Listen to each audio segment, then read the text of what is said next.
Hello viewers, welcome to অপরজিৎ পাঠশালা।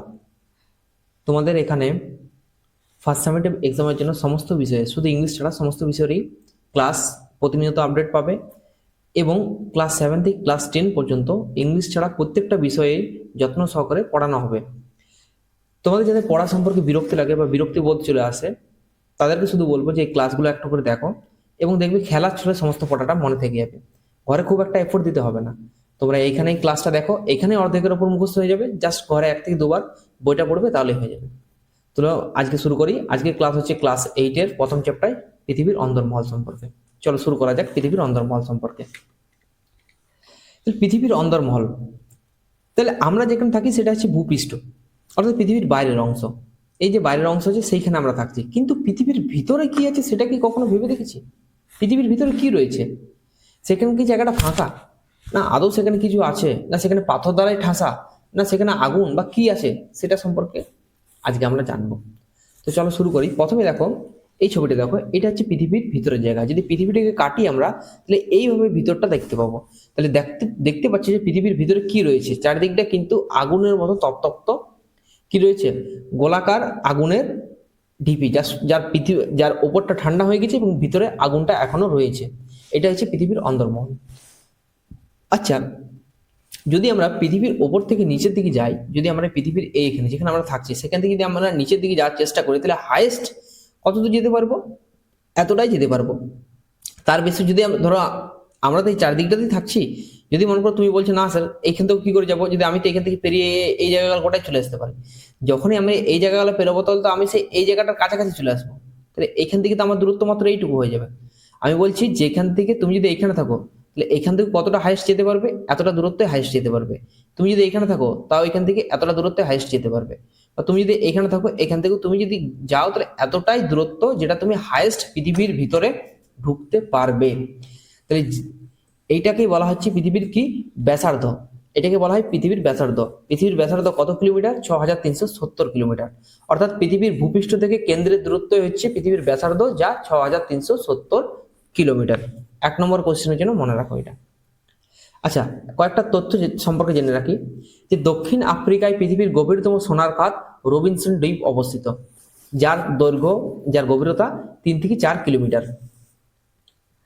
2, পৃথিবী অভ্যন্তরে যদি 33 মিটার গভীরতায় যায়, তাহলে প্রতি 33 মিটার গভীরতা যার জন্য আমাদের 1 ডিগ্রি তাপমাত্রা বাড়তে থাকবে। অর্থাৎ যদি আমরা পৃথিবীর নিচের দিকে ঢুকতে শুরু করি, যত 33 মিটার ভিতরের দিকে ঢুকতে শুরু করবো, ধরো এটা 33 মিটার, 33 × 2 = 66 মিটার, তাহলে এখানে তাপমাত্রা কত বাড়বে? 1 ডিগ্রি সেলসিয়াস বাড়বে। যে আমি তার ডবল যাবো তখন আমার 2 ডিগ্রি তাপমাত্রা বেড়ে যাবে। তো এইভাবে যত পৃথিবীর অভ্যন্তরের দিকে যাবো তত তাপমাত্রা বাড়তে থাকবে। অর্থাৎ পৃথিবীর অভ্যন্তরীণ দিকে যদি যেতে শুরু করি, তাহলে পৃথিবীর তাপমাত্রা বাড়তে থাকবে। পৃথিবী পৃষ্ঠের গড় তাপমাত্রা হচ্ছে 15 ডিগ্রি সেন্টিগ্রেড। মনে রাখো কোশ্চেনটা, খুবই ইম্পর্টেন্ট কোশ্চেন, যে পৃথিবী পৃষ্ঠের গড় তাপমাত্রা কত? পৃথিবী পৃষ্ঠের গড় তাপমাত্রা হচ্ছে 15 ডিগ্রি সেন্টিগ্রেড।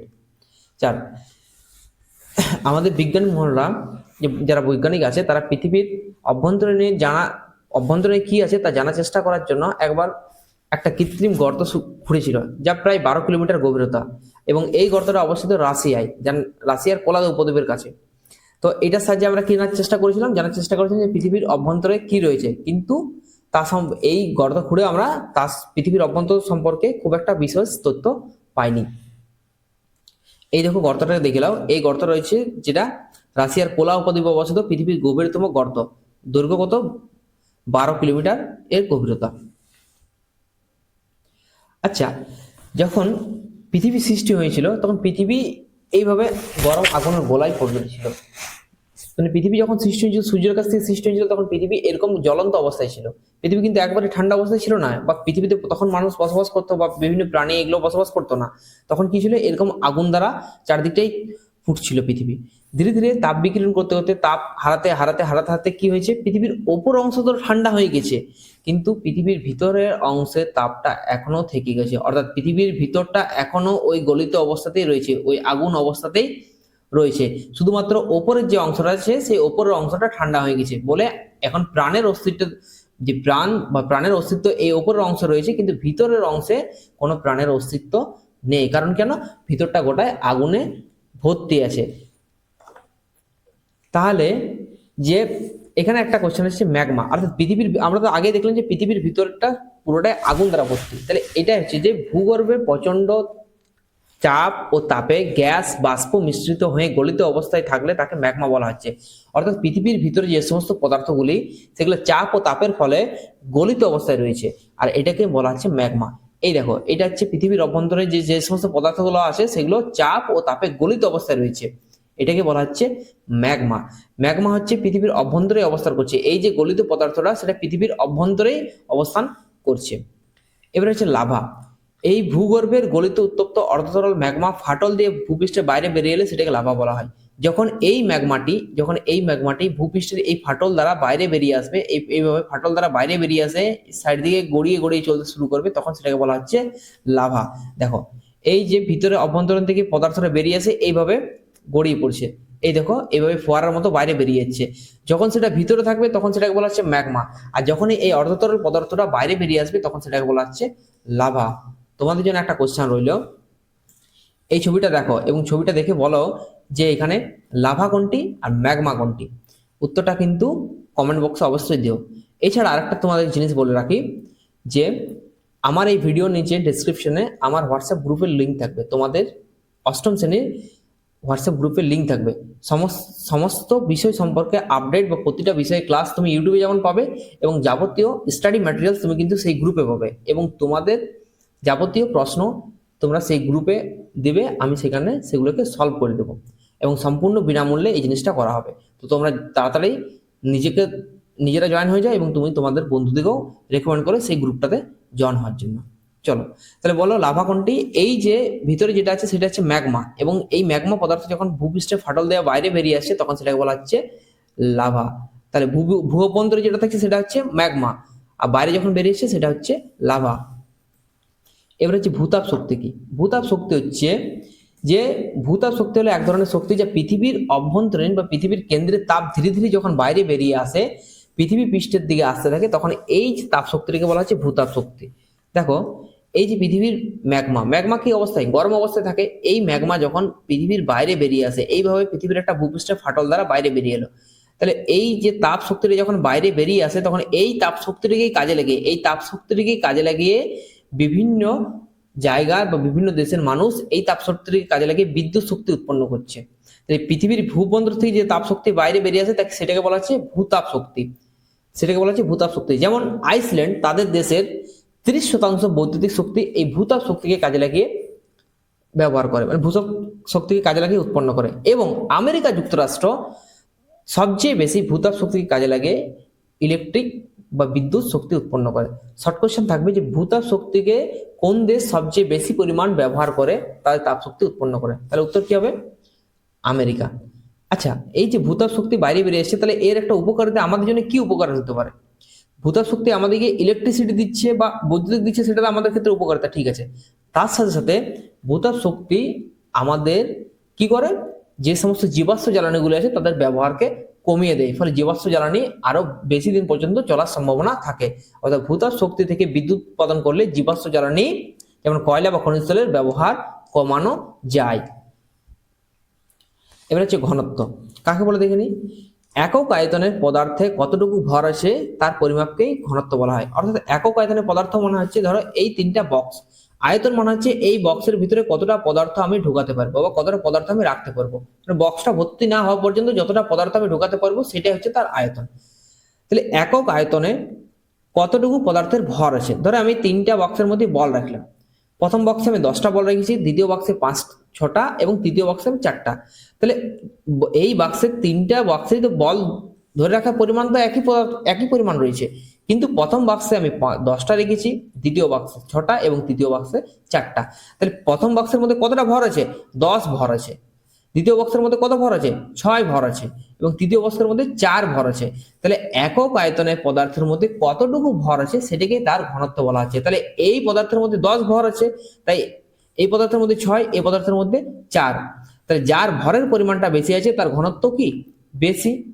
আর যার ভরের পরিমাণ কম আছে তার ঘনত্ব কি? কম। আর এইখানে ভরের পরিমাণ মাঝারি আছে তাই ঘনত্ব মাঝারি। আরেকটা জিনিস মনে রাখবে, যে সমস্ত পদার্থের ঘনত্ব বেশি হয়, অর্থাৎ যার মধ্যে পদার্থের পরিমাণ বেশি থাকে, সেই পদার্থ তত বেশি ভারী হয়। তাহলে ভারী পদার্থ বেশি ঘনত্বযুক্ত, হালকা পদার্থ কম ঘনত্বযুক্ত। তাহলে দেখো এই যে এই তিনটি বস্তু, দেখো এ যতটা জায়গা দখল করে রেখেছে, এও ততটা জায়গা দখল করে রেখেছে, এবং এইটাও ততটাই জায়গা দখল করে রেখেছে। তাহলে কিন্তু যদি আমি দেখি যে এইটা ভারী, এটা মাঝারি এবং এটা হালকা, কিন্তু জায়গাটা একই দখল করে রেখেছে। যতটা জায়গায় এ দখল করেছে ততটা জায়গায় এই তিনটে জায়গায় একই দখল করে রেখেছে। তাহলে এর মধ্যে কি আছে, এর মধ্যে পদার্থের পরিমাণটা বেশি আছে, তাই এটা ভারী। জায়গা তিনটে একই দখল করে রাখলো, এর মধ্যে পদার্থের পরিমাণ বেশি আছে, তাই এই লোহার যে কড়াইটা আছে সেটা ভারী। এই যে অ্যালুমিনিয়াম বা দস্তা যে থালাটা আছে, এই জায়গা একই দখল করতে পারে, কিন্তু এর মধ্যে পদার্থের পরিমাণটা এর থেকে কম, তাই এর ওজন হচ্ছে মাঝারি। এবং এই যে থার্মাকল বা সোলটা আছে, এর আয়তন তো একই, এবার জায়গা একই দখল করে রাখলো, এর মধ্যে পদার্থের পরিমাণ প্রচুর কম, তাই এটা অনেক হালকা। বুঝতে পেরেছো? যেমন ঘনত্ব সম্পর্কে আমরা জানলাম, তেমনি পৃথিবীরও ঘনত্ব রয়েছে। তাহলে পৃথিবীর ঘনত্ব জিনিসটা কি, যে এটা হচ্ছে পৃথিবী, ধরো এই যে পৃথিবী ঘুরছে, এটা হচ্ছে পৃথিবী। যদি আমরা কেটে দেখি তাহলে দেখো প্রথমটা হালকা রঙের, দ্বিতীয়টা একটু উজ্জ্বল রং, তৃতীয়টা একবারে উজ্জ্বল রং। তাহলে যেখানে হালকা রং আছে সেখানে পদার্থের পরিমাণ কম আসে, অর্থাৎ সেই স্তরটা হালকা। আর যে স্তর হালকা হয় তার ঘনত্ব কম। এটা মাঝারি, তাহলে এর ঘনত্ব হচ্ছে কি মাঝারি। আর এই স্তরটা একবারে উজ্জ্বল, তাহলে এই স্তরটার ঘনত্ব কি হচ্ছে, মানে এই স্তরটা ভারী, তাহলে এর ঘনত্ব কি হবে বেশি। তাহলে আমরা এখান থেকে বুঝতে পারলাম যে আমরা যত পৃথিবীর অভ্যন্তরে যাব তত ঘনত্বের পরিমাণ কি হতে হবে, বাড়তে থাকবে। কারণ দেখো এখানে ঘনত্ব একবারই কম, তারপর ঘনত্ব মাঝারি, তারপর ঘনত্ব একবারে বেশি ঘনত্ব, তাই পৃথিবী যত অভ্যন্তরে যাব তত ঘনত্বের পরিমাণটা আমাদের বাড়তে থাকবে। তাহলে দেখে নেওয়া যাক যে ভূপৃষ্ঠ মানে যেখানে আমরা থাকছি, তাহলে ভূপৃষ্ঠের গড় ঘনত্ব কত, 2.6 থেকে 3.3 গ্রাম পার ঘন সেমি। এগুলা কিন্তু ইনফরমেটিভ কোশ্চেন, 1 থেকে 2 বার পড়বে, দেখবে মনে হয়ে যাবে। পৃথিবীর কেন্দ্র মনে হচ্ছে এই জায়গাগুলো, পৃথিবীর এই যে কেন্দ্রের ঘনত্ব প্রায় 11 গ্রাম পার ঘন সেমি। এবং পৃথিবীর একেবারে কেন্দ্রে এই যে বলটা, এটা হচ্ছে সবচেয়ে বেশি ঘনত্ব যুক্ত জায়গা, এখানকার ঘনত্ব হচ্ছে 13 থেকে 14 গ্রাম পার ঘন সেমি। এবং যদি বলা হয় যে পৃথিবীতে মানে এর স্তর, এই স্তর সব স্তর মিলিয়ে গড় ঘনত্ব কত হচ্ছে, সব স্তর মিলিয়েই যদি আমরা বাই করি গড় ঘনত্ব, তাহলে গড় ঘনত্ব কত, এটা কিন্তু মোস্ট ইম্পর্টেন্ট কোশ্চেন। যে পৃথিবীর গড় ঘনত্ব হচ্ছে 5.5 গ্রাম পার ঘন সেমি। তাহলে পৃথিবীর গড় ঘনত্ব হচ্ছে 5.5 গ্রাম পার ঘন সেমি। এবার রয়েছে যে পৃথিবীর ভিতরে বা পৃথিবীর অভ্যন্তরে পদার্থ কেমন অবস্থায় রয়েছে। এতক্ষণ যেটুকু পড়লাম তাহলে তোমাদের আন্দাজ বা একটু আইডিয়া হয়ে গেছে যে পৃথিবীর ভিতরে পদার্থ কেমন অবস্থায় থাকা উচিত বা কেমন অবস্থায় থাকতে পারে।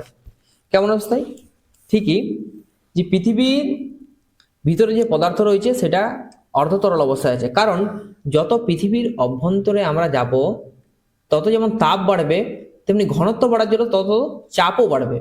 পৃথিবীর যত ভিতরে যাব যেমন তাপ বাড়তে থাকবে, তখন যত ভিতরে যাব তত ঘনত্ব বেশি থাকার জন্য চাপও বাড়তে থাকবে। চাপ বাড়তে থাকা মানে কোনো পদার্থকে একবারে উপর থেকে প্রচুর পরিমাণে দাব দেওয়া। ধরো মনে করো আমরা যদি মাথায় একটা জ্যারিকেন নিয়ে যাই, একটা জ্যারিকেন তার জায়গায় যদি আরেকটা জ্যারিকেন দিয়ে দিই, তাহলে কি হবে, আমরা এইভাবে বসে যাবো, পূজা হয়ে বসে যাবো। তাহলে এই যে ওপর যত ভারী পরিমাণটা বাড়তে থাকবে, তাহলে তত কি হবে, আমাকে নিচের দিকে ঠেলতে শুরু করবে। এটা হচ্ছে চাপ।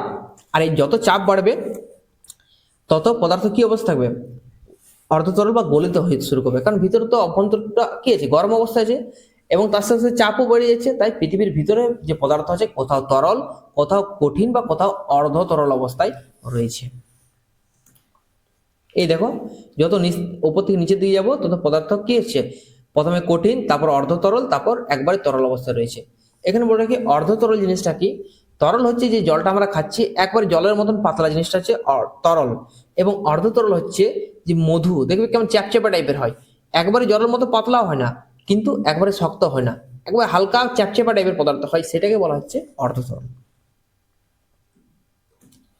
এবার হচ্ছে ভূমিকম্প তরঙ্গ। দেখবে পুকুরে যদি একটা ঢিল ছুড়ে দাও, তাহলে দেখবি জলটা যখনই জলটাতে ঢিলটা পড়বে এইভাবে জলটা তরঙ্গায়িত হবে, এইভাবে তরঙ্গায়িত থাকবে।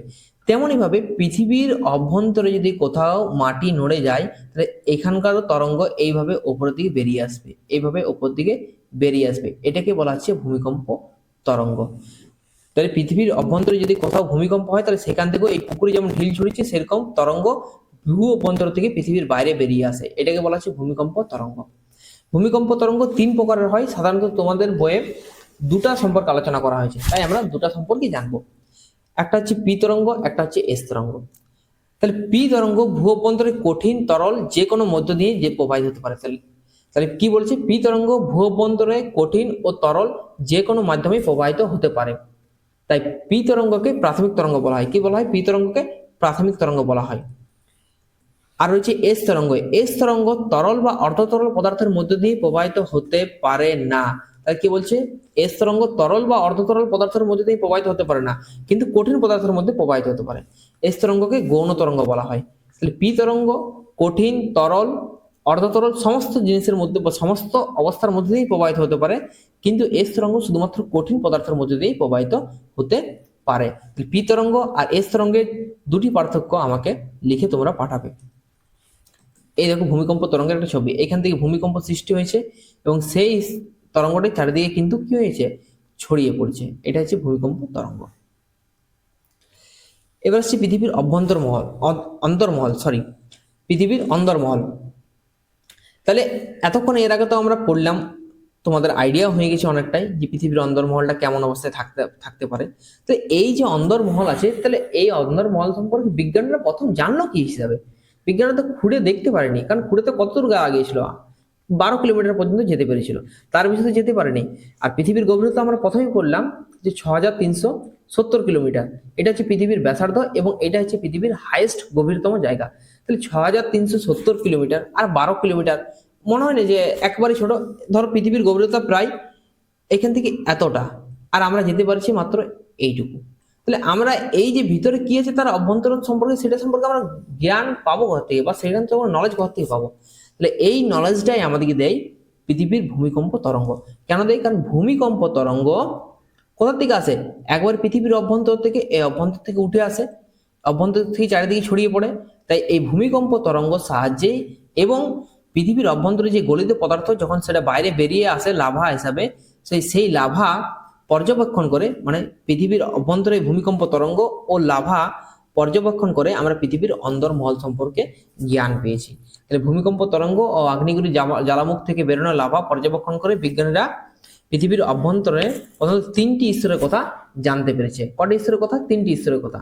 এক হচ্ছে ভূত্বক, গুরুমণ্ডল আর কেন্দ্রমণ্ডল।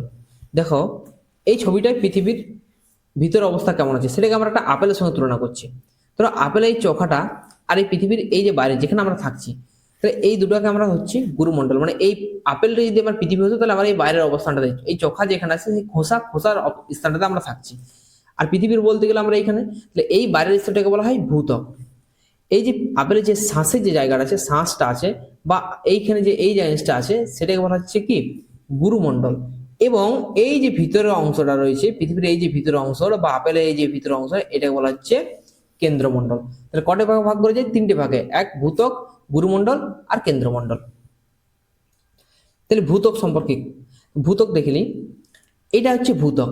ভূত্বক দুটো স্তরে ভাগ হয়েছে, একটা হচ্ছে শিয়াল, একটা হচ্ছে সীমা। তুমি দেখতে পাচ্ছ তোমরা যে এই যে হালকা রঙের স্তরটা হচ্ছে সেটা হচ্ছে শিয়াল, এবং ভারী রঙের স্তরটা আছে সেটা হচ্ছে সীমা। শিয়াল ওপরে আছে তাই শিয়াল হালকা, সীমা নিচে আছে তাই সীমা ভারী। দেখো মহাসাগরের নিচে ভূত্বক গড়ে 5 কিলোমিটার। ভূত্বক কি কোন কোন দুটো অংশ নিয়ে গঠিত? শিয়াল আর সীমা দুটো নিয়ে গঠিত। তাহলে এই যে এটা মহাসাগর, দেখো ভালো করে দেখো, মহাসাগরের নিচে শুধু এইটুকু জায়গায় ভূত্বকের, এইটুকু হালকা শিয়াল রয়েছে, বাকি সীমা, এইটুকু জায়গা মাত্র ভূত্বক স্থান ছড়িয়ে রয়েছে। তারপর গুরুমণ্ডল চলে এসেছি। তাহলে মহাসাগরের নিচে ভূত্বক গড়ে ক কিলোমিটার? 5 কিলোমিটার, এইটুকু রয়েছে। এবং ও মহাদেশের নিচে গড়ে 60 কিলোমিটার। মহাদেশ মানে কি? ধরো যেখানে আমরা থাকছি, মহাদেশ মানে যেখানে আমরা থাকি সেটা মহাদেশ। আর মহাসাগর এই যে মহাসাগরের তলে বা মহাসাগরের নিচে মাত্র এইটুকু জায়গা রয়েছে ভূত্বকের। এবং মহাদেশের নিচে প্রায় এতটা গভীরতম জায়গা রয়েছে। তাহলে এতটা গভীরতম কি রয়েছে? জায়গা রয়েছে। প্রায় কত কিলোমিটার? 60 কিলোমিটার। আর এখানে 5 কিলোমিটার। তাহলে এইটাও ভূত্বকের অংশ, এইটুকু এটাও ভূত্বকের অংশ। তাহলে মহাসাগরের নিচে ভূত্বক কত কিলোমিটার? 5 কিলোমিটার ছড়িয়ে রয়েছে, এবং মহাদেশে প্রায় 60 কিলোমিটার। তাহলে ভূত্বকের গড় গভীরতা কত কিলোমিটার? 30 কিলোমিটার। তাহলে আমাদের মনে রাখা দরকার ভূত্বকের গড় গভীরতা রয়েছে 30 কিলোমিটার। এটা মনে রাখবে, কোশ্চেন হিসেবে থাকতে পারে। শিয়ালের বৈশিষ্ট্য, তাহলে ভূত্বককে ক ভাগে ভাগ করা হয়েছে? দুভাগে, একটা হচ্ছে শিয়াল, একটা সীমা। তো সেই শিয়ালের বৈশিষ্ট্যটা আমরা দেখছি। মহাদেশের নিচে প্রধানত সিলিকন আর অ্যালুমিনিয়াম দিয়ে গঠিত ভূত্বকের ওপর স্তরটি হচ্ছে শিয়াল। তাহলে শিয়াল কি কি দ্বারা গঠিত? সিলিকন আর অ্যালুমিনিয়াম দ্বারা। সিলিকন মানে ভূত্বকের যে ওপর স্তর, প্রথমে একটা শিয়াল স্তর, তারপর সীমা স্তর। আমরা শিয়াল স্তরে বসবাস করি। তো শিয়াল স্তরের যে মাটিতে সিলিকন আর অ্যালুমিনিয়ামের পরিমাণ বেশি পাওয়া যায়, তাই এটাকে বলা হয় শিয়াল স্তর। শিয়াল সাধারণত গ্রানাইট শিলা দ্বারা গঠিত। শিয়াল কোন শিলা দ্বারা গঠিত? শিয়াল গ্রানাইট শিলা দ্বারা গঠিত। এই স্তর সীমার চেয়ে হালকা, কারণ যে স্তরটা উপরে থাকবে সেটা হালকা স্তর, যে স্তরটা ভারী নিচে থাকবে সেটা ভারী স্তর। উদাহরণ হিসেবে বলে দিই, ধরো তোমরা এক বালতি জল নাও এবং সেখানে কয়েকটা থার্মাকলের গুঁড়ো মানে সোলার গুঁড়ো এবং কয়েকটা বালি নাও, দেখবে, তারপর জলটাতে ছেড়ে দাও, দেখবে থার্মাকলের গুঁড়োগুলো তো জলে ভাসছে, কিন্তু বালিগালা নিচে বসে গেল, কারণ বালিগালা ভারী এবং থার্মাকলের গুঁড়োগুলো হালকা। তাই এখানে কি আছে, যে স্তরটা নিচে আছে সেই স্তরটা ভারী বা তার ঘনত্ব বেশি, আর যে স্তরটা উপরে আছে সেই স্তরটা হালকা বা তার ঘনত্ব কম। তাহলে যেহেতু শিয়াল উপরে আছে তাই শিয়াল হালকা এবং সীমা ভারী। সমুদ্রের নিচে এই স্তর নেই। তাহলে আমরা ছবিতে দেখলাম কি, সমুদ্রের নিচে শিয়ালের স্তর তো নেই, সমুদ্রের নিচে কিসের স্তর রয়েছে? এইভাবে সীমার স্তরের পরিমাণটা বেশি রয়েছে। মহাদেশের ওপরে শিয়ালের স্তরটা বেশি, মহাসাগরের নিচে সীমার স্তরটা বেশি। গুরুত্বপূর্ণ তথ্য কি কি আছে, যে ভূত্বকের একবারে ওপরে আছে মাটি, ভূত্বকের একবারে ওপরে আছে মাটি, মানে মহাদেশে যেখানে আমরা থাকি সেখানে মাটি রয়েছে। ভূত্বকের ভূত্বকের শিলা নানান খনিজ সম্পদ। তাহলে ভূপৃষ্ঠের ওপর যে শিলা রয়েছে সেখানে যাবতীয় যে খনিজগুলো পাওয়া যায় সেগুলো সাধারণত শিয়াল স্তরেই পাওয়া যায়। এমন নয় যে সীমা স্তরে পাওয়া যায় না, নিশ্চয়ই সমুদ্রের নিচে যে খনিজ সম্পদগুলো রয়েছে সেটা সীমা স্তর, কিন্তু আমরা যাবতীয় যে খনিজ সম্পদগুলো আহরণ করি এখন বেশি পরিমাণে সেটা মহাদেশের অংশ থেকে, তাই শিয়াল অংশ থেকে আমরা এখন যাবতীয় খনিজ পদার্থগুলিকে আহরণ করে থাকি। ভূত্বকের বেশিরভাগ অংশ জুড়ে অক্সিজেন রয়েছে। ভূপৃষ্ঠের যে মাটিতে বেশিরভাগ অংশ জুড়ে কি রয়েছে? অক্সিজেন যে উপাদান রয়েছে সেই অক্সিজেন উপাদান রয়েছে। কত শতাংশ? 47% উপাদান অক্সিজেনের রয়েছে। তাহলে ভূত্বকের সবচেয়ে বেশি পাওয়া যাওয়া উপাদানটি কি, নাম কি? Oxygen. Most important question. Second যে অপশন আছে সেই অপশনটা হচ্ছে সিলিকন। তাহলে সবচেয়ে বেশি পরিমাণ কি পাওয়া যায়? অক্সিজেন, এবং দ্বিতীয় সবচেয়ে বেশি পাওয়া যায় সিলিকন। সীমার বৈশিষ্ট্য কি, যে মহাসাগরের নিচে প্রধানত সিলিকন আর ম্যাগনেসিয়াম দ্বারা গঠিত। আগেরটা শিয়াল কি দ্বারা গঠিত ছিল? সিলিকন আর অ্যালুমিনিয়াম। সীমা কি দ্বারা গঠিত? সিলিকন আর ম্যাগনেসিয়াম দ্বারা গঠিত। এই স্তরটি শিয়ালের তুলনায় ভারী। এই স্তরটি কিসের তুলনায় ভারী? শিয়ালের তুলনায় ভারী। শিয়াল হালকা, সীমা ভারী। প্রধানত ব্যাসেল শিলা দ্বারা গঠিত। আগেরটা কি শিলা দ্বারা গঠিত ছিল? গ্রানাইট। এটা ব্যাসেল শিলা দ্বারা গঠিত। সীমা স্তরের ঘনত্ব হচ্ছে 2.9 গ্রাম পার ঘনসেমি। গুরুমণ্ডল। এবার আসি গুরুমণ্ডল সম্পর্কে। গুরুমণ্ডল হচ্ছে ভূত্বকের ঠিক নিচের স্তর। ভূত্বকের ঠিক নিচের স্তরটাই হচ্ছে গুরুমণ্ডল স্তর। ভূত্বক ছাড়িয়ে পৃথিবীর অভ্যন্তরে প্রায় 2900 কিমি পর্যন্ত গভীর একই ঘনত্বযুক্ত স্তর হচ্ছে গুরুমণ্ডল। এই স্তরের উষ্ণতা 2000 ডিগ্রি সেন্টিগ্রেড থেকে 3000 ডিগ্রি সেন্টিগ্রেড। একটু উষ্ণতা বানানটা দেখবে ভুল আছে। পদার্থের ঘনত্ব রয়েছে 3.3 থেকে 5.6 গ্রাম পার ঘনসেমি। গুরুমণ্ডলকে দুটি ভাগে ভাগ করা হয়, একটা হচ্ছে ক্রফেসীমা, একটা হচ্ছে নিফেসীমা। ক্রফেসীমা রয়েছে গুরুমণ্ডলের 30 থেকে মানে গুরুমণ্ডলের একটা অংশ ক্রফেসীমা, যেটি 30 কিমি থেকে 700 কিমি পর্যন্ত গভীর। অর্থাৎ আমরা জানি যে ভূত্বকের গড় গভীরতা কত? 30 কিলোমিটার। ঠিক সেই 30 কিলোমিটার নিচ থেকে 700 কিলোমিটার পর্যন্ত গভীরে হচ্ছে ক্রফেসীমা। এই স্তরে ক্রোমিয়াম, লোহা, সিলিকন আর ম্যাগনেসিয়াম দ্বারা গঠিত হয়। এই স্তরের নাম হচ্ছে ক্রফেসীমা। এরপর আছে নিফেসীমা সম্পর্কে। গুরুমণ্ডলের 700 থেকে 2900 কিলোমিটার গভীরতা পর্যন্ত আরেকটা স্তর হচ্ছে নিফেসীমা। এই স্তরের প্রধান উপাদান হচ্ছে নিকেল, লোহা, সিলিকন আর ম্যাগনেসিয়াম। একে নিফেসীমা বলা হয়। কোশ্চেন থাকবে তোমাদের যে ক্রফেসীমা আর নিফেসীমা কোন স্তরের অংশ, এবং ক্রফেসীমার মধ্যে কি কি পদার্থ থাকে আর নিফেসীমার মধ্যে কি কি পদার্থ থাকে। বুঝতে পেরেছো? ঠিক আছে। কেন্দ্রমণ্ডল। গুরুমণ্ডলের যে নিচের স্তর রয়েছে সেটাকে বলা হচ্ছে কেন্দ্রমণ্ডল। কেন্দ্রমণ্ডল কি, যে পৃথিবীর একবারে কেন্দ্রে মানে ভূত্বক ও গুরুমণ্ডলের পরবর্তী যে স্তর রয়েছে সেটাকে বলা হচ্ছে কেন্দ্রমণ্ডল। কেন্দ্রের চারিদিকে বেষ্টন করে রয়েছে এই স্তরটি। এটি প্রায় 350 কিলোমিটার গভীর। 3.5 হাজার কিলোমিটার গভীর। অত্যন্ত ভারী নিকেল আর লোহা দিয়ে তৈরি হয় বলে একে নিফে বলা হয়। কেন্দ্রমণ্ডল আমরা জানি ঘনত্ব বেশি, ঘনত্ব বেশি মানে কি সেখানে ভারী ভারী পদার্থের পরিমাণটাও বেশি, তাই এটাকে বলা হচ্ছে নিফে। এর গড় তাপমাত্রা হচ্ছে 5,000 ডিগ্রি সেন্টিগ্রেড। কত? 5,000 ডিগ্রি সেন্টিগ্রেড। এবং এর গড় ঘনত্ব হচ্ছে 9.1 থেকে 13.1 গ্রাম পার ঘন সেন্টিমিটার। কেন্দ্রমণ্ডল দুভাগে ভাগ করেছে, একটা হচ্ছে বহিঃকেন্দ্রমণ্ডল, একটা হচ্ছে অন্তঃকেন্দ্রমণ্ডল। বহিঃকেন্দ্রমণ্ডল কি? এই স্তরে 2900 কিমি থেকে 5,100 কিলোমিটার পর্যন্ত বিস্তৃত। তাহলে কত? 2900 কিলোমিটার থেকে 5,100 কিলোমিটার পর্যন্ত গভীর বা বিস্তৃত। এই স্তরটি অর্ধ কঠিন অবস্থায় রয়েছে। অর্ধ কঠিন মানে ওই হানির মতন, মধুর মতন চ্যাপচ্যাপে অবস্থায় রয়েছে। পৃথিবীর অক্ষের চারিদিকে আবর্তন করে চলছে। এই স্তরে সান্দ্র অবস্থায় লোহা ও নিকেল প্রচন্ড গতিতে ঘুরছে এবং বৈদ্যুতিক ক্ষেত্র তৈরি করেছে, যেখান থেকে সৃষ্টি হচ্ছে পৃথিবীর চৌম্বকত্ব। তাহলে পৃথিবীকে যে একটা বড় চৌম্বক বলা হয়, সেই চৌম্বক সৃষ্টি হওয়ার মূল কারণ হচ্ছে যে পৃথিবীর অভ্যন্তরে যে লোহা বা নিকেল অবস্থান করছে, সেই লোহা বা নিকেল প্রচুর দ্রুত ভাবে ঘুরতে শুরু করছে, মানে ঘুরছে, দ্রুত গতিতে ঘুরছে, আর এখান থেকে সৃষ্টি হয়েছে পৃথিবীর চৌম্বকত্ব। এবার রয়েছে অন্তঃকেন্দ্রমণ্ডল। এই স্তরের গভীরতা 5,100 থেকে 6,370 কিলোমিটার পর্যন্ত। অত্যাধিক চাপের ফলে এখানকার পদার্থ কঠিন অবস্থায় আছে। অত্যাধিক চাপের ফলে এখানকার পদার্থ কঠিন অবস্থায় হয়ে গেছে। এবার আসে বিযুক্ত রেখা। বিযুক্ত রেখা কি? দেখবে বিযুক্ত রেখা হচ্ছে যে, ধরো তোমরা দেখবে আমাদের জাতীয় পতাকা তো সকলে দেখেছো, জাতীয় পতাকা 3টা রং দেখতে পাবে। তো দেখবে একটা রং আরেকটা রঙের সঙ্গে মিশে থাকে না, তোমরা সহজে দেখতে পারবে যে একটা রং আর আরেকটা রং কোন জায়গায় আলাদা হয়েছে। তো যে জায়গায় আলাদা হয়েছে সেটাকেই বলা হচ্ছে বিযুক্ত রেখা। তেমনই ভাবে আমাদের পৃথিবীর যে বিভিন্ন স্তরগুলি আছে, সেই স্তরগুলিও কোথাও না কোনো এক জায়গায় সেটা আলাদা হয়েছে। দেখবে এই যেমন পৃথিবী, এই যেমন পতাকাটা আমাদের এখানে হচ্ছে আমাদের এইভাবে, হ্যাঁ ছবি আমি ভালো আঁকতে পারি না, তো যদি কোনো রকমে আঁকলাম, যদি কষ্ট করে তোমরা একটু দেখে নিও। এই যে এখানে একটা রং আর এটা একটা রং, তো এই মাঝে যে রেখাটা এই দুটি রংকে পৃথক করছে, এটাকে বলা হচ্ছে বিযুক্ত রেখা। তেমনি পৃথিবীর যে ভূ অভ্যন্তর রয়েছে, সেই ভূ অভ্যন্তরের যে স্তরগুলো রয়েছে, সেই স্তরগুলোকে এক একটা রেখা এইভাবে কাল্পনিক রেখা আলাদা করেছে, যে এই স্তর থেকে এই স্তরটা আলাদা। তো যে রেখাটা এটা আলাদা করেছে সেটাকে বলা হচ্ছে বিযুক্তি রেখা। দেখো ভূপৃষ্ঠ থেকে কেন্দ্র পর্যন্ত যেখানে যেখানে ভূমিকম্পের তরঙ্গ গতিবিধি পরিবর্তিত হয়, সেটাকে ভূমিকম্পবিদরা বিযুক্ত রেখা বলেছে, মানে বিযুক্ত রেখা হিসেবে ধরে রেখেছে। বিযুক্ত রেখা কি করে? বিযুক্ত রেখা দুটি ভিন্ন উপাদান বা ঘনত্বের স্তরকে আলাদা করে। ধরো একটা হালকা স্তর, একটা ভারী স্তর, তাহলে এই যে মাঝে একটা রেখা সেটাকে আলাদা করেছে, দেখতে পাচ্ছ এই যে মাঝের যে রেখাটা সেটাকে আলাদা করেছে, এটাকে বলা হচ্ছে বিযুক্তি রেখা। এটাকে বলা হচ্ছে কি? বিযুক্তি রেখা। তাহলে পৃথিবীর অভ্যন্তরে যদি জানতে যাই, তাহলে এরকম অনেকগুলি বিযুক্ত রেখা আমরা দেখতে পাবো।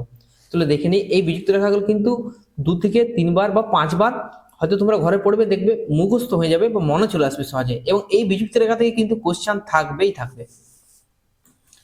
দেখো শিয়াল ও সীমা, তো শিয়াল ও সীমা স্তরের মাঝে কি রয়েছে? কনরাড বিযুক্ত রেখা। কি রয়েছে? কনরাড বিযুক্ত রেখা। ভূত্বক ও গুরুমণ্ডলের মাঝে রয়েছে মোহরভিষিক বিযুক্ত রেখা। ভূত্বক আর গুরুমণ্ডলের মধ্যে রয়েছে মোহরভিষিক বিযুক্ত রেখা। ক্রোফেসীমা ও নিফেসীমার মধ্যে রয়েছে রেপিত্তি বিযুক্ত রেখা। গুরুমণ্ডল ও কেন্দ্রমণ্ডলের মধ্যে রয়েছে গুটেনবার্গ বিযুক্ত রেখা, এবং বহিঃকেন্দ্রমণ্ডল ও অন্তঃকেন্দ্রমণ্ডলের মধ্যে রয়েছে লেহমান বিযুক্তি রেখা। দেখো একবার এই জিনিসগুলোকে, এইটা হচ্ছে ভূত্বক, এই যে সবুজ পাটটা আছে সেটা হচ্ছে ভূত্বক। এই ভূত্বকের দুটো অংশ, একটা হচ্ছে শিয়াল, একটা হচ্ছে সীমা। তাহলে এই শিয়াল আর সীমাকে দেখো এই একটা রেখা আলাদা করেছে, এটাকে বলা হচ্ছে কনরাড বিযুক্ত রেখা। তাহলে কনরাড বিযুক্ত রেখা কার কার মধ্যে রয়েছে? শিয়াল আর সীমার মধ্যে রয়েছে। এই ভূত্বক দেখো, এটা হচ্ছে শিয়াল সীমা হয়ে গেল, এই ভূত্বক এটা হলো গুরুমণ্ডল। তাহলে ভূত্বক আর গুরুমণ্ডলকে দেখো ভাগ করেছে একটা জায়গা। তাহলে এই যে রেখা ভূত্বক আর গুরুমণ্ডলকে ভাগ করেছে, এটাকে বলা হচ্ছে মোহরভিষিক বিযুক্ত রেখা। তাহলে মোহরভিষিক বিযুক্ত রেখা কার কার মধ্যে রয়েছে? ভূত্বক আর গুরুমণ্ডলের মধ্যে রয়েছে। এটা হচ্ছে গুরুমণ্ডলের পার্ট। এই গুরুমণ্ডলের পার্টটাকে আবার দুভাগে ভাগ করা হয়, একটা হচ্ছে ক্রোফেসীমা, একটা হচ্ছে নিপেসীমা। দেখো এই ক্রোফেসীমা আর নিপেসীমাকে একটা রেখা আলাদা করেছে, সেটাকে বলেছে রেপিত্তি বিযুক্ত রেখা। কি বলেছে? রেপিত্তি বিযুক্তি রেখা। এই গুরুমণ্ডল আর এই কেন্দ্রমণ্ডলের মাঝে দেখো একটা বিযুক্ত রেখা অবস্থান করছে, এই যে বিযুক্ত রেখা, এটাকে বলা হচ্ছে গুটেনবার্গ বিযুক্তি রেখা, যা কেন্দ্রমণ্ডল আর গুরুমণ্ডলকে আলাদা করছে। এই কেন্দ্রমণ্ডলে আবার দুটো ভাগ, একটা বহিঃকেন্দ্রমণ্ডল, একটা হচ্ছে অন্তঃকেন্দ্রমণ্ডল। তাহলে বহিঃকেন্দ্রমণ্ডল আর অন্তঃকেন্দ্রমণ্ডলকে আলাদা করছে লেহমান বিযুক্তি রেখা। তোমরা 1 থেকে 2 বার বা 5 বার পড়বে, দেখবে সহজেই জিনিসটা মুখস্থ হয়ে যাবে, খুব একটা জটিল বিষয় নয়, কিন্তু পরীক্ষায় কোশ্চেন এখান থেকে থাকবেই থাকবে। এবার আসছি অ্যাস্ট্রোস্ফিয়ার সম্পর্কে। অ্যাস্থনোস্ফিয়ার সম্পর্কে। অ্যাস্থনোস্ফিয়ার হচ্ছে যেমন মাটির নিচে আমরা স্তরগুলো পড়লাম না, ভূত্বক, গুরুমণ্ডল, কেন্দ্রমণ্ডল, ঠিক তেমনই একটা লেয়ার বা স্তর হচ্ছে অ্যাস্থনোস্ফিয়ার। আর এই অ্যাস্থনোস্ফিয়ারটি শিলামণ্ডলের নিচে এবং গুরুমণ্ডলের ওপরে অবস্থান করছে। শিলামণ্ডলের নিচে এবং গুরুমণ্ডলের ওপরে অবস্থান করেছে। কেমন হচ্ছে অ্যাস্থনোস্ফিয়ারটা? দেখো, অর্ধতরল অবস্থায় আছে, তাকে বলা হচ্ছে অ্যাস্থনোস্ফিয়ার। এই অ্যাস্থনোস্ফিয়ারের ওপরেই ভেসে বেড়াচ্ছে আমাদের পাতগুলো। এই পাতের মধ্যেই মহাসাগরের অবস্থান এবং পাহাড় পর্বত বা আমরা যেখানে থাকছি বা আমাদের বাসভূমি বা বাসস্থান যাবতীয় সমস্ত কিছু অবস্থান করছে কিন্তু এই প্লেটের ওপর। আর এই প্লেটটা ভেসে বেড়াচ্ছে কোথায়? অ্যাস্থনোস্ফিয়ারের ওপর। চলো দেখে নি অ্যাস্থনোস্ফিয়ারটা কি। শিলামণ্ডলের নিচে এবং গুরুমণ্ডলের ওপরের অংশ একটা বিশেষ স্তর হচ্ছে অ্যাস্থনোস্ফিয়ার।